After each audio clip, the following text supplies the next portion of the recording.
Number पे नया chapter शुरू करना है आज। जी हाँ, कंटिंजेंट कॉन्ट्रैक्ट की बात करनी है। Section number 31 to section number 36 of Indian contract act जो हमारा है वो बात करता है कंटिंजेंट कॉन्ट्रैक्ट क्या होते हैं। चलिए समझने की कोशिश करते हैं। अगर हम बात करें बेयर एक्ट की डेफिनेशन की तो वो कहती है कि कॉन्ट्रैक्ट टू डू और not to do something, contract to do और not to do something if some event collateral to such contract does not happen. कहने का मतलब यह है कि ये इस तरह का कॉन्ट्रैक्ट है कि स्वयं कोई चीज आगे भविष्य में करी जाएगी या नहीं करी जाएगी, वो किसी इस बात पे निर्भर है कोई चीज भविष्य में जो होगी या नहीं होगी, यानी कि कोलेट्रल जो है उस कॉन्ट्रैक्ट के उसके साथ उससे जुड़ी हुई है। अगर वो चीज वो कंडीशन फुलफिल होगी तो ये कॉन्ट्रैक्ट होगा, वो फुलफिल नहीं होगी कंडीशन तो ये कॉन्ट्रैक्ट नहीं होगा। जैसे कि बात करी जाए कि अगर इंश्योरेंस कॉन्ट्रैक्ट में हेल्थ इंश्योरेंस आप कराते हैं तो हेल्थ इंश्योरेंस में क्या होता है कि अगर मेरी तबीयत खराब हुई then the insurance company will give me the amount, यही तो है। तो it is based on what condition कि भविष्य में अगर तबीयत खराब हुई तो कंपनी अमाउंट देगी। क्लियर है। बात करते हैं केस लॉ की। केस लॉ है हमारा Bashir Ahmad versus government of Andhra Pradesh का। होता क्या है, बशीर अहमद की यहाँ पे एक किताब होती है जिसमें कुछ यूनानी मेडिसिन की बात बताई जाती है, जिसमें उसकी तरकीबें लिखी जाती हैं, इन सब चीजों की उसमें ज्ञान होता है। तो गवर्नमेंट क्या करती है, उससे वो किताब जो है खरीदती है, उसको ये कंडीशन देती है, उसको ये कहती है, ये किताब इसलिए खरीदती है ताकि वो उस किताब की जो मेडिसिन है उनका प्रोडक्शन एक कंपनी के थ्रू कर सके, कंपनी बना सके, कंपनी स्टैब्लिश कर सके। ठीक है। Now what happens is they give 50,000 advance और 1.5 लाख का पेमेंट जो है बाद में करने की बात होती है। ठीक है। व्हाट हैपेंस आफ्टरवर्ड्स इज कि किसी कारणवश कंपनी स्टैब्लिश नहीं हो पाती है and then the government of Andhra Pradesh says कि this was a contingent contract as the condition was कि हम कंपनी स्टैब्लिश करेंगे या नहीं करेंगे। तो अब वो आंध्र प्रदेश गवर्नमेंट क्या कहती है कि हमको 50,000 रुपए जो दिए हैं वो भी वापस करो और 1.5 लाख तो हम देने नहीं वाले। तो यहां पे कोर्ट क्या कहती है कि जी नहीं, यहां पे it was not a contingent contract. ठीक है। Now moving on to the rules of enforcement. Rules of enforcement का मतलब यहां पे बेसिकली हम लोग सेक्शन नंबर 32 से सेक्शन नंबर 36 तक जो भी कंटिंजेंट कॉन्ट्रैक्ट की पूरी कहानी है, पूरी बातें हमको समझेंगे। चीजें बहुत इजी हैं इसलिए बहुत शॉर्ट में समझाऊंगा, एग्जांपल्स के थ्रू तुम लोग रिलेट कर पाओगे। ठीक है। बात करते हैं पॉइंट नंबर 1 की, जो है हमारा contracts contingent on event happening, यानी कि अगर कोई भविष्य में इवेंट जो है हम कह रहे हैं होगा तो उस कॉन्ट्रैक्ट का फुलफिलमेंट होगा, अदरवाइज नहीं होगा। ठीक है। मैंने इंश्योरेंस वाला तुम्हें एग्जांपल दिया था ना, एग्जांपल एक और लो। चलो मैं कहता हूं कि अगर मैं मान लो ए है बी है, ए बी की प्रॉपर्टी खरीद लेगा अगर सी ए से पहले मर जाता है। ठीक है। तो अब इसका मरना पता तो है नहीं, जब ये मरेगा एक कंडीशन है तो ये प्रॉपर्टी खरीदेगा। तो this is a kind of contingent contract. Clear हो रहा है। This is a kind of contingent contract happening on the basis of A event happening, यानी कि उस पर्सन की डेथ।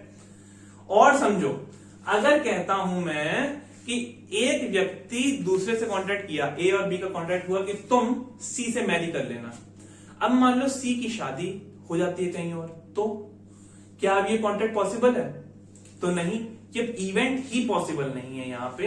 तो this is the case of impossible events when we talk about contingent contract under section number 32। तो ये दो cases clear है। ठीक है सर।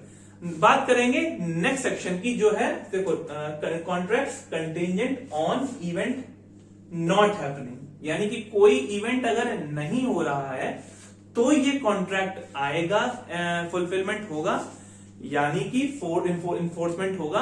और अगर कोई इवेंट हो जाता है तो इन्फोर्समेंट नहीं होगा। यानी कि समझने कुछ, जैसे मेरी शिप्स का मैंने इंश्योरेंस कराया कि अगर ये शिप मेरे पास लौट के वापस ना आ पाई मतलब इवेंट नहीं हो पाया ना, इवेंट नॉट हैपनिंग। अब ना आ पाई का मतलब डूब गई, सिंक हो गई, तो I will get the money. This is something which is coming under section number अपना सेक्शन नंबर 33। ठीक है। तो इवेंट नॉट हैपनिंग का केस कंटिंजेंट कॉन्ट्रैक्ट कैसे होगा, समझ में आ गया? हाँ जी सर, आ गया। नेक्स्ट पॉइंट है हमारा contracts contingent on future conduct of living persons. अब भविष्य में कोई व्यक्ति किस तरह से एक्ट करेगा उसके हिसाब से हमारा कॉन्ट्रैक्ट इन्फोर्समेंट होगा या नहीं होगा वो डिसाइड होगा। जैसे कि मैंने तुम्हें बताया कि अगर ए और बी के बीच में कॉन्ट्रैक्ट हुआ कि बी सी से शादी करेगा, अब मान लो सी ने किसी और से शादी कर ली, मैंने तुम्हें बताया ना, तो सी के फ्यूचर कंडक्ट पे ये चीज डिपेंड कर रही है ना, तो कर रही है सर, तो यहां पे ये कंडीशन किया गया। और सुनो, अगर मैं कहता हूं कि मैं ए बी हूं, दो लोग हैं, हम कहते हैं कि ए बी को कोई पर्टिकुलर सामान तब बेचेगा अगर सी उसे खरीदने से मना कर दे, तो यहां पे सी के कंडक्ट पे हमारा कॉन्ट्रैक्ट डिपेंड करेगा ए और बी का। So future conduct of a living person, clear है? Section number 34 mentions about this particular thing. Cool. Next is contracts contingent on happening of specified event within fix time. यहां पे mainly पता main बात है fix time की। तो अगर हम कह रहे हैं कि एक साल के अंदर अंदर, जैसे कि कोरोना की कुछ इंश्योरेंसेस चले थे कि अगले 9 महीने तक अगर आपको कोरोना वायरस हिट करता है और आपको हॉस्पिटलाइजेशन होता है तो हम एज इंश्योरेंस कंपनी आपको 5 लाख तक का इंश्योरेंस देंगे अगर ये चीज अगले 9 महीने में होती है। नहीं होती है तो आप फिर से रिन्यू कराएं, वो बात अलग है, बट अभी जो कॉन्ट्रैक्ट हो रहा है वो 9 महीने के लिए हो रहा है। मान लो 10वें महीने में मैंने रिन्यू नहीं कराया एंड एट दैट टाइम ये चीज हो गई, तो ये फिक्स टाइम पीरियड के बाहर हो गई ना, तो that will be coming under this section number 35 के पैराग्राफ नंबर 1, जो की बात करेगा specified event within fix time. Clear हो रहा है? Sorry. Next is contracts contingent on not happening of specified event within fix time. यहां पे एक एग्जांपल लो, वही मैंने शिप के बारे में बताया था ना, मैं कहता हूं कि अगर शिप नहीं आती है 1 साल के अंदर, मान लो बहुत लंबे टूर पे गई है, कुछ सामान अलग अलग देशों से लेके आना था, उसे लंबा समय है, तो अगर ये इंश्योरेंस होता है कि अगर शिप 1 साल के अंदर नहीं आती है, यानी कि इवेंट नॉट हैपनिंग ना इन अ फिक्स्ड टाइम, तो I will get the amount. ये समझ में आ रहा है? यहां पे not happening of an event under a fix time, ये 2 कंडीशंस हैं, याद रहेंगी। तो this was about section number 35 का पैराग्राफ नंबर 2। ठीक है, now the last point, agreements contingent on impossible events. एक चीज मेंशन करी तुमने यहां पे, देखिए यहां पे मैंने सब में कॉन्ट्रैक्ट्स लिखा, लेकिन यहां मैंने एग्रीमेंट्स लिखा है, बिकॉज जब हम इम्पॉसिबल इवेंट की बात करते हैं ना, तो उसका कॉन्ट्रैक्ट तो हो ही नहीं सकता दोस्त। So any agreement which is contingent, contingent मतलब तुमको समझ में आ रहा होगा ना, एब्सोल्यूट का अपोजिट, ड्यूबियस है कोई सिचुएशन, होना ना होना पता नहीं है, तो अगर कोई इम्पॉसिबल इवेंट है तो उसका क्लियरिटी है कि वो नहीं होगा। तो definitely if we talk about agreements contingent impossible events, then they will be void in nature. So that is mention under section number 36 हमारा क्लियर कर रहा है वो चीज। सो एग्जाम्पल्स वही, मान लो मैंने कहा कि ए और बी की शादी है, ए और बी ने कॉन्ट्रैक्ट किया सी से शादी का, सी की डेथ हो गई या फिर सी की किसी और से शादी हो गई, तो ये तो इम्पॉसिबल इवेंट है।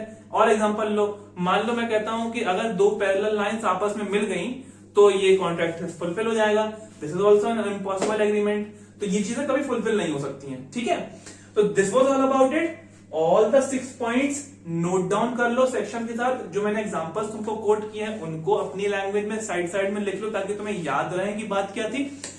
अपने को कंटिंजेंट कॉन्ट्रैक्ट नाम के टॉपिक के अंदर इतना ही पढ़ना था। सेक्शन नंबर 31 से सेक्शन नंबर 36 कवर हो गया अपना।